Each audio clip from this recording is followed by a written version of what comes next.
Hello, Facebook. We are live from the Loudhouse Podcast Network. We've got the frontman of Candlebox, Mr. Kevin Martin, here with us. Kevin, it is an honor and a privilege to have you here. Welcome. Where are you in the world right now?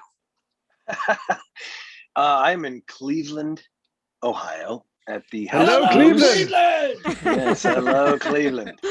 I am in one of my favorite cities. Actually, I love Cleveland. It's funny.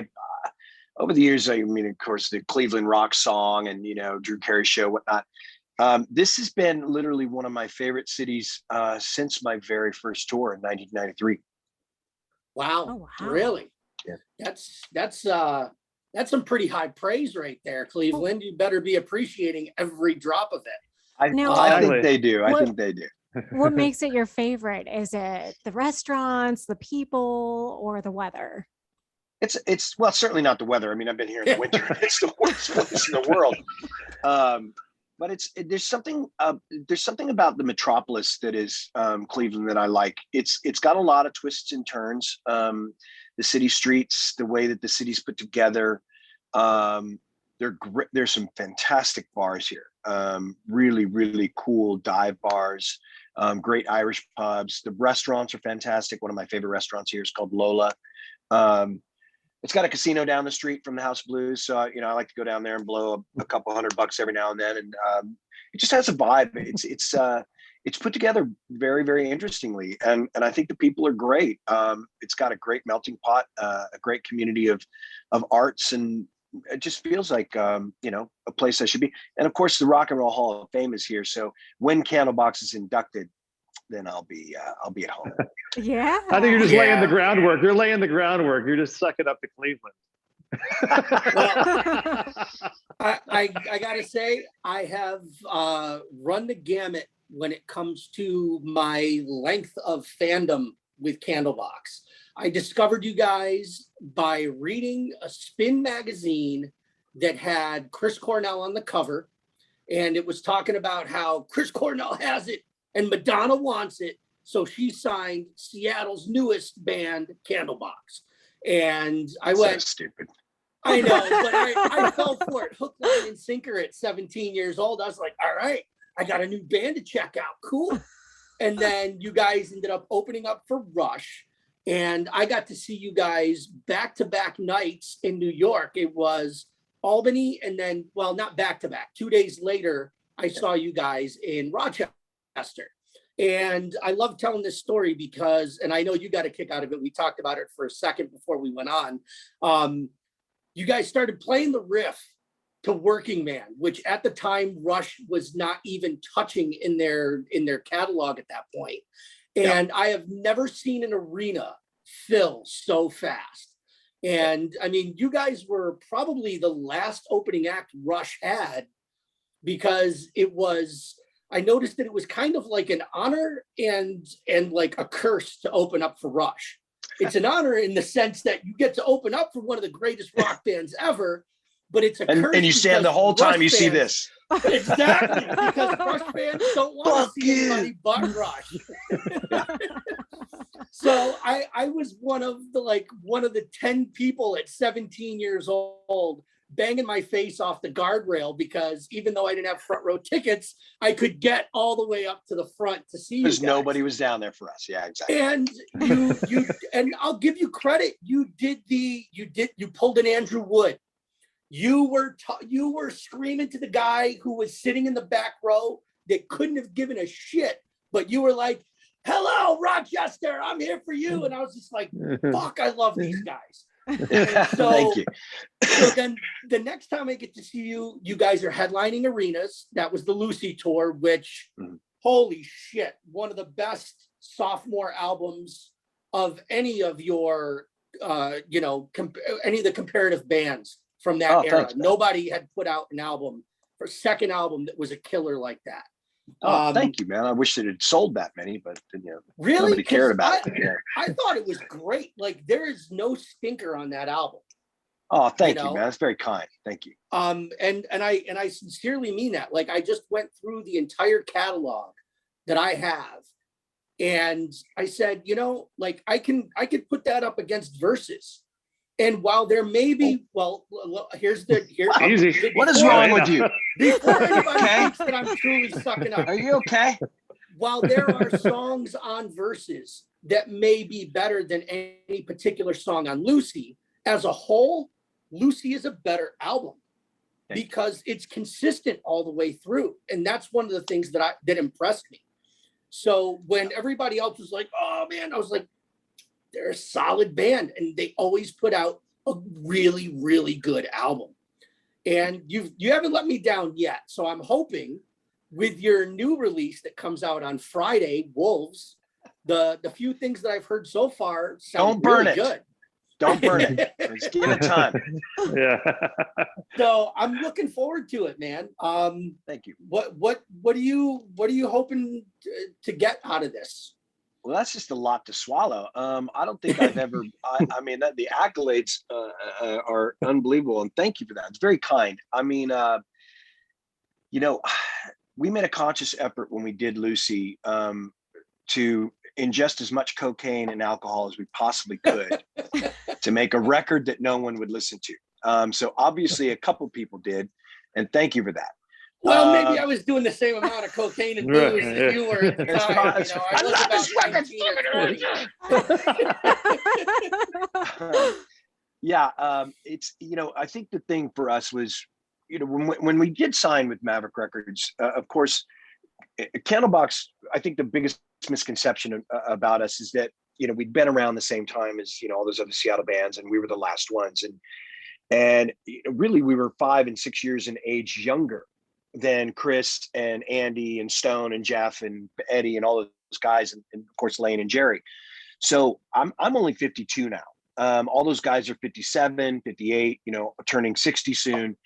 So we weren't really a band of guys that were playing in the Central Tavern or the Metropolis in Seattle or the Vogue, because we were underage. You could not play those venues unless you were 21 years of age. So we're playing house parties. You know, we all had different bands. I was playing in at the time I was playing in a band, a pop band. I was playing drums that was very similar to Roxy Music and Brian Ferry. So I was playing drums in this pop band called Dolly's Opera. I had not even thought about being a singer in a rock and roll band. It wasn't really what I wanted to do. So when Candlebox formed, it was a very happy accident, I think, for all of us. So signing to Maverick was the beginning of the end of the band, really, because we weren't ready. We didn't know one another. We were good songwriters. We had written a record that people were attracted to, and it had just enough, I guess, ear candy that it was, you know, interesting to people, that it wasn't the Seattle sound. So when we made Lucy, certainly we were like, we need to go as far away from this as we can, because that wasn't, at that point, we had known one another 3 or 4 years. We were becoming better songwriters, and we knew that we needed to do something that was going to pique the interest of not only the fans that we had, but a new audience of musicians and fans that were looking for something a little different from us the second time around. And that conscious effort became a bit of a battle in the studio. There was a lot of, and I'm not joking. I mean, the amount of cocaine that Pete and Kelly, our producer, ingested during making that record, you know, could have run a small country. So it was difficult to get songs written because they weren't showing up at the studio until 6, 7, 8 o'clock at night. And I was not doing a cocaine. I was showing up at 12 noon to write and record the record. So there are a lot of songs on Lucy that I did by myself. And then when the guys would come in, the engineer and myself, John Plum, Jonathan goes by Jonathan now. He actually owns London Bridge Studios in Seattle. We would play them the songs and say, listen, this is kind of what we're thinking on this. And the guys were like, well, we're going to play on it, right? I'm like, yeah, no, we're just keeping the ball rolling because we've got a fucking record that needs to come out. So, there were some issues in making that album, which I think give it its aggressiveness. It gives it its sense of urgency. It gives it certainly the dark side of what you hear in Lucy that you don't hear on the debut album, and the setup for the next record, Happy Pills. Love Happy Pills. Thank you. So we really consciously destroyed our careers, which is great. Well, I So mean, rock and it's- roll. So rock and roll. and it's kind of interesting because, like, I have seen you go up and down and up and down, because by the time I saw you guys with Happy Pills, that's when I actually met you guys. Oh, yeah. I know you're going to have no clue of remembering it, but you guys played a club in Syracuse, because that's where I actually am from, is Syracuse, New York. And you guys played a tiny little club that used to be called Nowhere City. I don't even remember what it was named when you guys played there, but my friends had the Saturday show every week there. And you guys were coming in, so they took the night off and they said, we got you a ticket, go sit at the soundboard with Pedro, and you get to watch from the side of the stage. And Wow. I met you for all of about a minute and a half because you were sick as a dog. I got drunk with Pete. Barty was really cool. And Dave Cruzen was your drummer. And I know that is he playing with you guys again now? He plays on the records, but Dave's not Okay. touring anymore. You know, old age kind of adjusts certain parts of your body that don't want to agree with you on being a performing artist. So he just does the records. It's easier for him than actually bringing him out here to fight this. And he was kind of cranky that day too. Like, he was not the friendliest guy that I'd ever met. So Yeah, I mean, like, Dave's not the friendliest guy you'll ever meet. Right. And then to see you guys come back and playing, you know, theater size places like the Rialto or like the Westcott Theater in Syracuse. It's nice to see that you guys are back in a good sized venue. Because in the club, even though it was on my personal favorite Happy Pills album, it just seemed like nobody was happy to be there. Like, it just didn't seem like your heart was in it the way it was when I saw you guys play on the War Memorial for Lucy. Well, I'll tell you why. I remember the Syracuse show very well, and I remember the time of year. We had gone through some crazy emotional ups and downs with the label prior to making Happy Pills. Freddie DeMann was being ousted from Maverick by Guy and Ronnie and Madonna. Freddie started the label. He, of course, was managing Madonna at the time. When he started the label, he was managing Lionel Richie. He had managed Michael Jackson. He had an illustrious career. And Ronnie and Guy and Madonna felt as though he was losing his vision of what a record label was supposed to be. So they were trying to buy him out. We were going through the battle of, do we stay with the label to make another record? Freddie told us, don't stay here because I'm not going to be here to help you finish the album. They're going to kick me out and you guys are going to be left to your own devices, which of course is what happened. We were also dealing with Pete's alcohol and drug addiction being completely out of control. He's sober now, going on 20 years. But at the time, it was fucking impossible to be around him. It was complete lunacy. And that was stressing on Dave because Dave was sober. Barty was trying to stay somewhat away from that world and be close to Dave because of their relationship. But at the same time, you know, that cocaine's a hell of a drug. So we had this struggle within the band that was not conducive to a touring environment. Unless you're all doing drugs, it's not any fun. And and that was very, very difficult. So where we were at that point was Dave was ready to leave. Barty was ready to leave. Robbie and I don't know if you remember, Spider Aaron Allen was a guitar player that was playing with us. He was trying to float in the middle of somewhere happy. And I was up to my ears in trying, or not knowing how to deal with Pete's drug and alcohol problem. So we were miserable. And I think it was about 3 weeks after that, we got to Colorado and we played a show and Pete got off stage right before the encore, got on the bus, packed his bags, didn't come back to do the encore. I came out to the bus to see what was wrong. And he was waiting on a cab and he's like, I'm done. I can't do this. I quit. So it was really, really a very challenging time for us and emotionally for the band. Of course, you know, fuck you, get out. We're done with your cocaine. But at the same time, you're like, dude, we can make this work. Let's figure it out. But yeah, we were at our wits' end at that point. We had struggled with, you know, getting the record made, struggled with dealing with the label, and struggling with drugs and alcohol. You know, an enormous. That is just a huge fucking battle. You know, when someone does not want to get healthy. And then Barty eventually left the band to become an attorney. I mean, that's so different from doing music. What made him decide to go down that path? 4 children. Oh, yeah, that's A true. mortgage. Yeah, a mortgage, a wife. No, Barty was. I joke. Barty was a consummate argument. So it is a sad irony that he's an attorney. He would sit up here and fight. I mean, I'm on my bus right now, and if Barty were here right now, we would be having an argument about something. He loves it.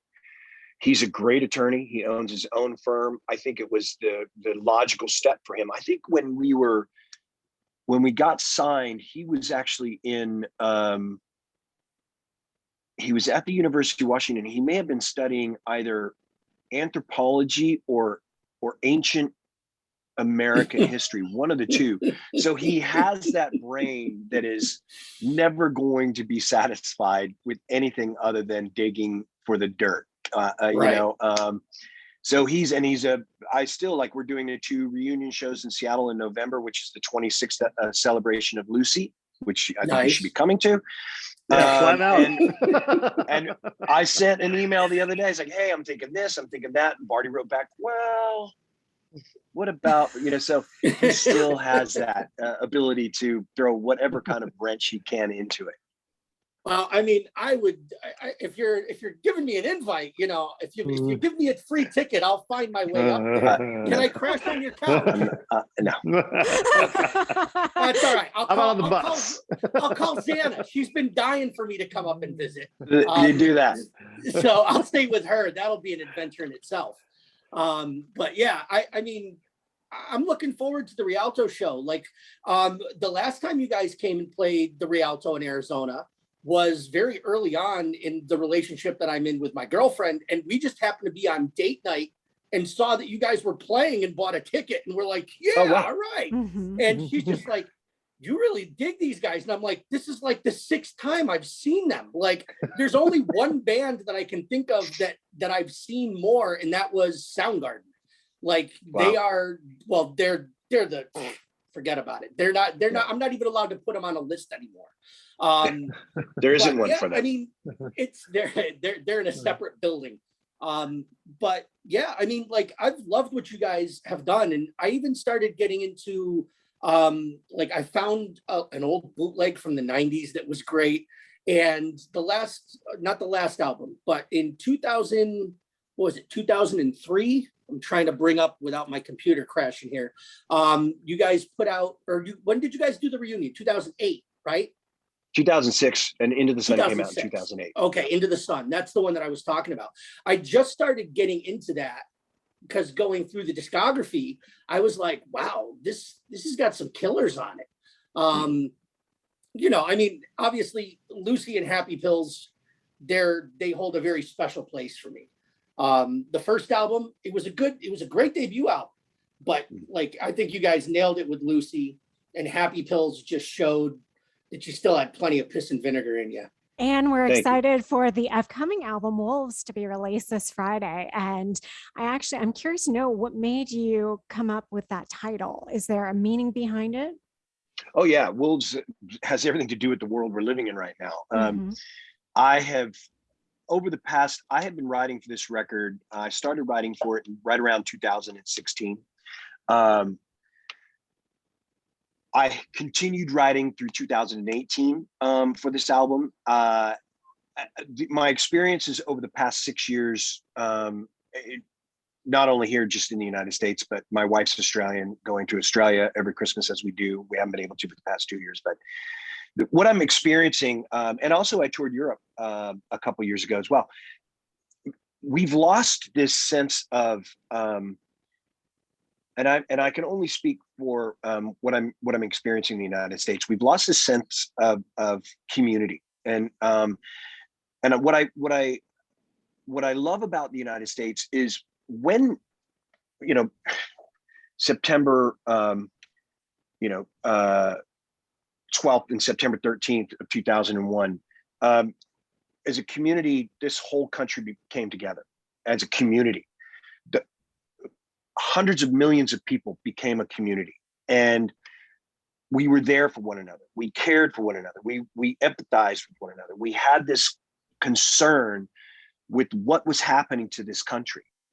And that's gone again. It's gone, completely gone. No one gives a fuck about anybody else right now. It's the saddest fucking thing for me. And it's killing me because I don't understand how that happens. I can understand people's frustrations, and I can understand politics and anger, and I can understand loss, all of that. You know, I've experienced all of it. We all have. But I still can empathize with the person that wants to be a Trump supporter, that wants to believe that he's a great president, that hates Joe Biden, that hates, liberals. I can empathize with that person. I can concern myself with that. I can believe that those are legitimate concerns for that person. And I can understand that because I'm the same.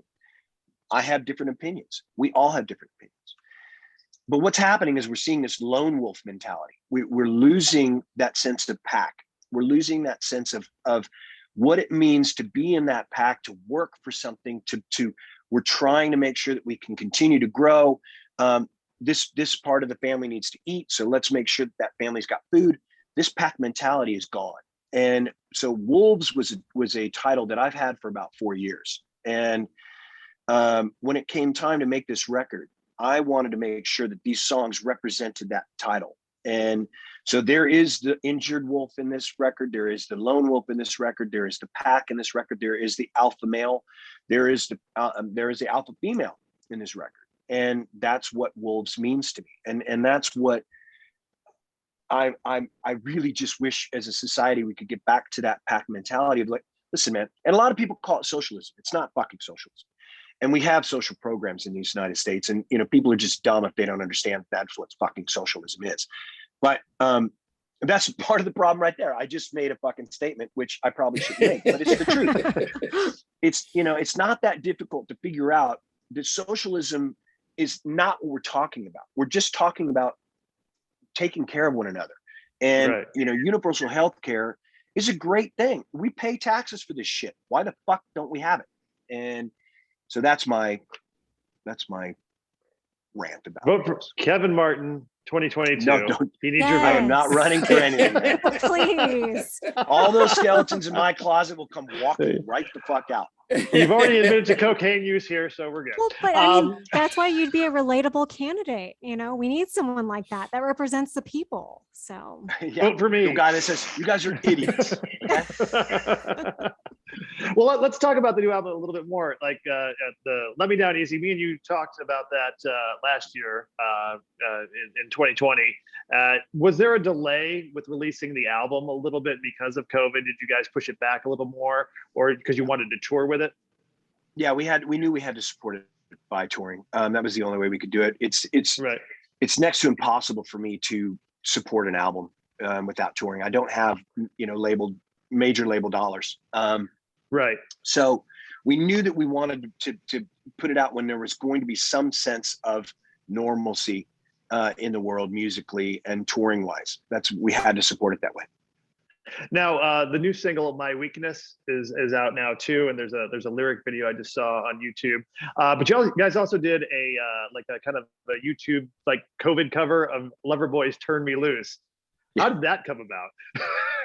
That was a request by our bass player's wife, Linda. She wanted us to do something special for her boss. She's in the music business. She works for Universal Records, and her boss was turning 50. And she wanted to make sure she had a job next year. So he's a huge Loverboy fan. And she said, would you guys do this video so I have a job? And I was like, yeah, what's it going to do for us? And she's like, a lot of people are going to like it. So we did it, and it's gone over great. People love it. We've heard from the guys in Loverboy that they were stoked about it as well. So, it's really just it's to pay our respects for our peers. I mean, they were a great fucking band back in the 80s. They were.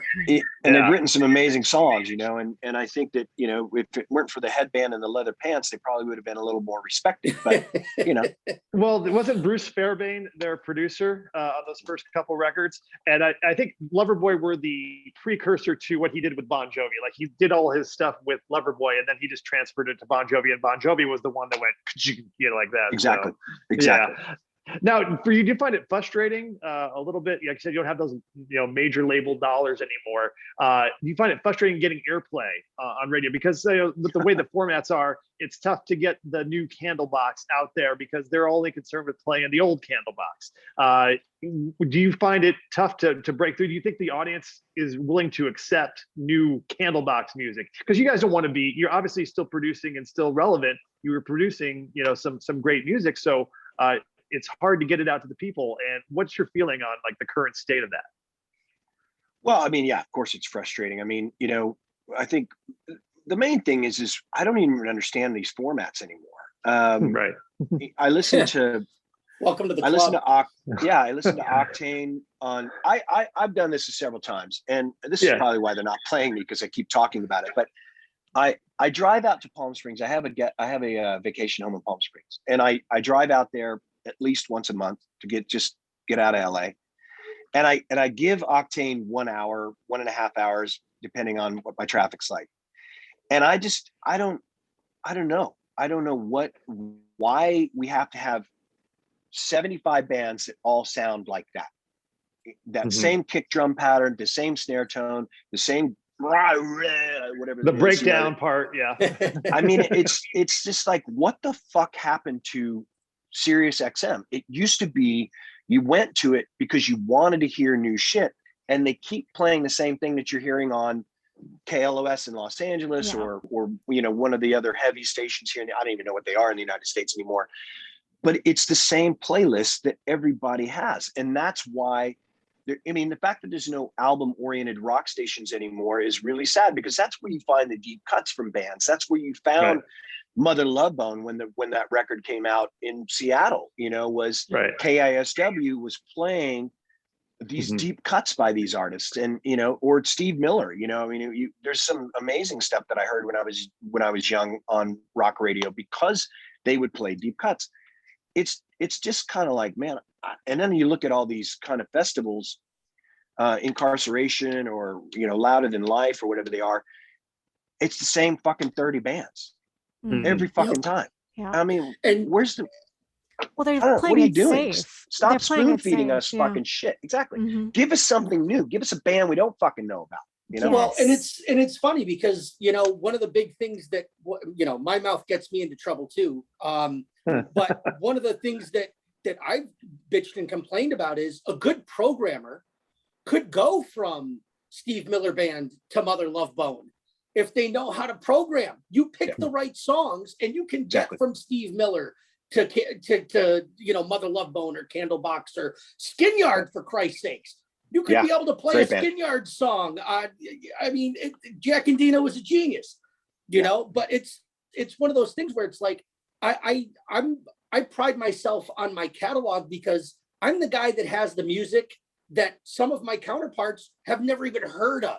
And Skinyard's like one of the best ones. Like, you look at that era of Seattle music, and if it's not Pearl Jam, Nirvana, Soundgarden, Alice in Chains, maybe you'd get a Mudhoney song, depending on what year it was, or you'd get a Screaming Trees song if it was like, for the most part, it was one song, but there were so many lost to the wayside that were even better than what was out there at times. So I get it. I feel your frustration because as somebody who plays music for the public, I want to be the guy that goes, "Oh my God, have you heard this song? It's so great." Well, the boss won't let us. But it comes down to this. We need someone like you to buy a radio station and change the industry. You could change the industry and hire us. I'll tell you, I'll tell you an interesting story. So years and years and years ago, I became very good friends with the owner of Westwood One. And this was when I was living in Los Angeles, probably 1997. And excuse me, Freddie DeMann had introduced us, and we got to talking one night about the problems with music in LA or radio stations in LA. And I said, listen, the Seattle's got KSW and they have the End, but I said, back in the 80s, we had this station called KJet, which was an AM station. And I said, there is a frequency that is available in Seattle that I would love to buy, and I would love Westwood One to be the backer of it. And he's like, what's the dollar amount? I said, $2.5 million. And he was like, that's not bad. And I said, no. And it's a good frequency. It's 96.5, which is, kind of your pop. It's a popular frequency because it's very, very bright and crisp. And that's why, a lot of the alternatives are like 107s. But 96.5 or 98.7, that's a great frequency to have. And he was like, let's talk about it. Give me an idea of your playlist. So I put together this playlist of my favorite 100 albums. And the songs were all over the place. And when I sent it to him, he's like, you're out of your fucking mind. And I said, well, but I said, this is the thing. The reason that you want to do this is you want to be that one station that can give everything to everyone. And this is like 1997. This is before Sirius XM and all that bullshit. Before the internet. This was a real, yeah. I mean, it was before the internet. And I was this fucking close to making that happen. That close. And at the last minute, he said, listen, man, I can't give you the money to do it. And part of me was like, I'm going to use my own money. I wanted to go to a bank. But then, of course, you've got, that $2.5 million is going to be a quarterly sum that you're going to have to keep coming up with, which is, right. I didn't realize at the time. But it would have been one of the most eclectic radio stations, I think, that the United States had ever seen, because my musical taste is all over the fucking place. I sing in a rock band, but I would much rather be playing drums in Roxy Music. That in itself is, I listen to Boz Scaggs. I'm the only person I know that listens to Boz Scaggs. My wife listens to Boz Scaggs because I listen to Boz Scaggs. So, but I had this plan, man, and I really wanted to do it. I wanted to be, Netflix for music. Yeah. Right. And see, that's exactly where I stand. Like I've unfortunately, my partners here have had to listen to my diatribes on how I could do this. And like I said, if we were to start a streaming radio station, I could just hit shuffle on my iTunes and have one of the best goddamn radio stations ever that would ever happen. It could go from Slayer to Frank Sinatra and everything in between. Like, why doesn't Sirius XM just go, hey, you know what? Just hit shuffle on that and let's see what happens. And that's the thing is that, like, you do hit those certain stations where like you get a good station. Like, for example, I love talking about the 80s. Because the 80s is one of the most eclectic decades. The 80s and 90s are one of the most eclectic decades that we had, because you still had the old crooners like Sinatra and those guys putting stuff out, but you had new hip hop and you had hard rock bands like Slayer and Metallica putting out shit, and then you got your alt rock. It was a beautiful time to be alive, kids. Let me tell you. And thankfully I have the junior that I keep putting all this music into his head. And, his third concert will be at Candlebox. I'm bringing him to the show. So I was going to say, how do we get this back to me? Yeah. So I'm bringing it back to you. So I am curious. So will you be playing that Turn Me Loose song at the upcoming show at the Rialto October 19th? I don't think we will. We've been asked to play it at several shows, but that is a very high note that I hit. And I'm going to have to wait for certain things to drop again before I hit that fucking note. Right. That's why that when I hit it in the video, I turned to the camera. I'm like, did I just fucking hit that note? You did. So, and I only got it once. Yeah. One take wonder. Let me ask you about your voice, though. Let me ask you about, because I just saw this video of you at Rock, Oklahoma, and your voice sounded great. The band sounds great. What is it that you're doing that maybe some of your contemporaries aren't, that you sound really good for 25 years on here since '93? Well, I'm struggling with the head cold right now, so this is a real problem as a singer. Chris and I'm sure there's several other vocalists that are head singers, but I can't really name one right now. But I do know that Chris Cornell and myself, a lot of our higher registry stuff is all up in here, and it's what we learned from singing in choir, and these things that teachers give you. So right now, this sinus cold that I have is making it very, very difficult to sing. It will go away in a couple of days. It's just, it's the inevitable on a tour, right? Leaving Los Angeles, coming to the East Coast, the different types of ragweeds and pollens and stuff. So that's one of the obstacles. But mainly, for me, I started singing in first grade. I sang in choir until my senior year in school, of course, mainly because you need an elective, and what elective has more girls in it than choir? That's true. Not many. Yeah, I'm not about to take gymnastics, so choir had a lot of girls in it, and I had plenty of fun in choir. But that learning of how to sing over 12 years or whatever the hell it is that you spend in school, 8 years of serious singing, was really what developed my voice. I do keep it well lubricated with whiskey. That's not a lie. And that's Doctor's orders. That's a full pint glass of whiskey a show. So in an hour and a half, I'm probably having 15,000 calories. But doing the Greg Dooley method. Holy cow. But I mean, it's I learned that, and ironically, I learned that from another singer. I learned that from Corey Glover. When we toured with Living Color back in 1993, we were doing their dates, and then in between their dates, we were doing our own. And when we got to Cincinnati, Ohio, my voice was blown because we had gone through 17 in a row. Mm-hmm. So I was like nothing. And Corey came to me and said, "Hey man, I'm warming this up for you. You're just going to sip on it for the day. Don't talk to anybody. Just sip on this." I had never drank whiskey. I was a vodka drinker. Mm-hmm. And so he brought me down some really nice whiskey, and he said, just during the show, he said, "I'll make sure our guy brings it up to you, but it needs to be warm, and you just keep drinking this and get through the show, and you'll be fine." Because we had like 3 days off after that, and it helped. And ever since then, whiskey's been my go-to. When I make records, I'll drink a bottle of whiskey a day, really, because I sing through the process of every record. We like to record live. So I sing as the band's working, and I sip on whiskey the whole time. And, that's pretty much it. What's your whiskey of choice? It doesn't really matter. I mean, I love Scotch. I love Oban. 14 is one of my favorites. But Maker's Mark, Knob Creek, Basil Hayden's.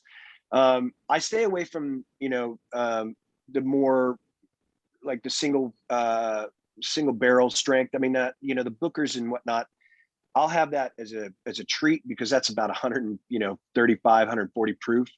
That'll knock you right on your ass. But Basil Hayden's and Knob Creek, you can drink all night long and get through a show. There's so many great whiskeys out there. I mean, it's a great, if you're a whiskey drinker, man, it's a great life we're living right now. There's so much stuff out there to drink. I love Buzzard. Buzzard's another one that I really love. Kevin Martin's living his best whiskey life. Yeah, the only other singer I've ever seen drink pints of whiskey at a time while on stage was Greg Dooley from the Afghan Wigs. Yep. I watched that man go through a bottle of Jim Beam on stage, but he was drinking it out of a plastic pint glass. Wow. And I was just like, that's impressive. But that's how was the show. Amazing. And he was playing a little club, man. It was a nice little, maybe about 300-400 people in a club, but it was great. So I know. Greg Dooley. I got to tell you a story real quick about Greg. Just because I love him so much, and I'm a huge Afghan Wigs fan, but I also love everything else he's released. Twilight Singers. He's one of those Gutter Twins. I mean, he's just one of those brilliant fucking musicians. So I got the Gentleman record in '93, and I was just fascinated. Now I had a couple of other Afghan Wigs records, because they had come through Seattle. And Akron, Ohio, I think is one of those, I mean, Seattle, very much like Seattle, where there's so much music that's come out of Akron, Ohio, and Ohio in general. But Akron just seems to birth just brilliant talent. And Chrissy Hynde. So I was in Europe, and I had been asked to do 10 questions with Kevin Martin of Candlebox for Rolling Stone magazine. And I talked about the Gentleman record. And how much it meant to me, and how underrated I felt that Afghan Wigs were, and that the Ohio scene was. And I think that it's probably the first time anybody had ever talked about Afghan Wigs in Rolling Stone magazine. So I get a phone call about 10, 15 years later from a friend of mine, and he's with Greg Dooley, and he's like, "Hey man, I'm with Greg Dooley. He wants to talk to you about something." I'm like, "What the fuck's going on?" I'm okay. So I owe I get him on the money. phone. Yeah. So I get on the phone and he goes, "Hey man, listen, I just wanted to thank you." He's like, "You did this article, in 1994 in Rolling Stone, and you talked about my record." And he's like, "It just was really cool." He's like, "I didn't like your band at all." And then he said, "All of a sudden, I had to fucking like you." I go, "No, you can still not like my band. That's fine." But he's like, "No, it just was really cool that you actually listed my record as something you couldn't live without." I go, "Dude, I still can't. It's still everything you've released is in my opinion some of the greatest rock and roll that's ever been that's ever reached anybody's eardrums, for God's sakes." I fucking love Afghan Wigs, and we became friends, and he sang on some demos I did back in early 2000s for my band the High Watts.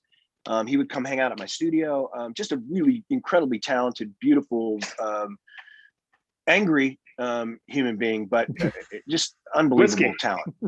I mean, I'll And tell he's you sober what, now, thank God. But I'm on my third copy of Gentlemen, and that is my quintessential breakup album. yeah, it's That so is good. the album that has gotten me through every breakup since 1993. Wow. And How many of you like, have? way more than Poor I care to bastard. admit. Way more than I care to admit. Hopefully Your no third more copy, after I would that. say so. Yeah, it's I mean, what the first one I sold it and then bought it back, but but yeah. So getting back to you, we're getting short on time, and I appreciate the fact that you've we're gone way even past it. over. Yeah. Yeah, I love it. I was trying to be subtle, but so the new album, Wolves, it drops on Friday. Yep. Go buy it. I can't imagine it not being pretty friggin' damn good. And Pretty then happy with it.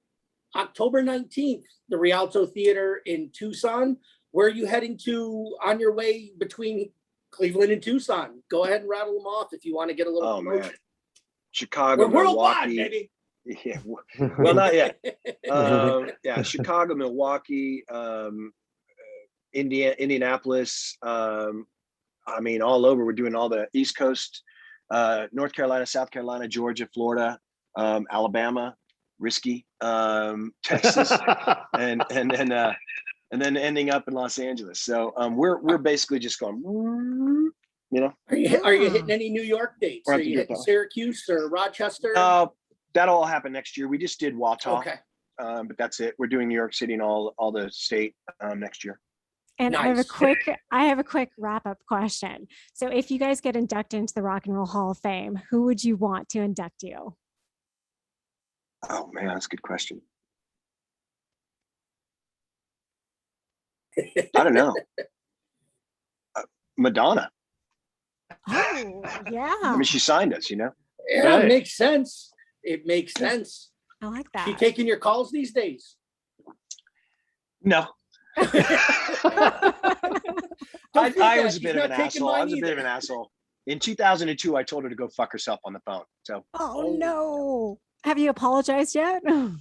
yeah, Yeah. it was worth At the it. Rock I and would Roll say it Hall was of worth Fame, you every could, fucking yeah. second of it. Yeah. Yeah. I mean, I'm guessing that there's a limited group of people that can say that they've told Madonna to fuck themselves. So I don't know. I don't know, man. I think there's probably a wide array of people that have had that opportunity.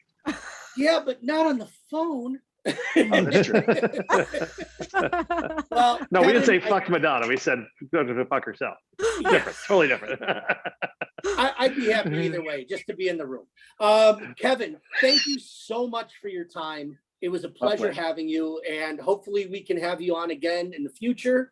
Good luck with the tour. I hope that everyone stays healthy and that you guys have a successful tour, and we will hopefully see you in Tucson.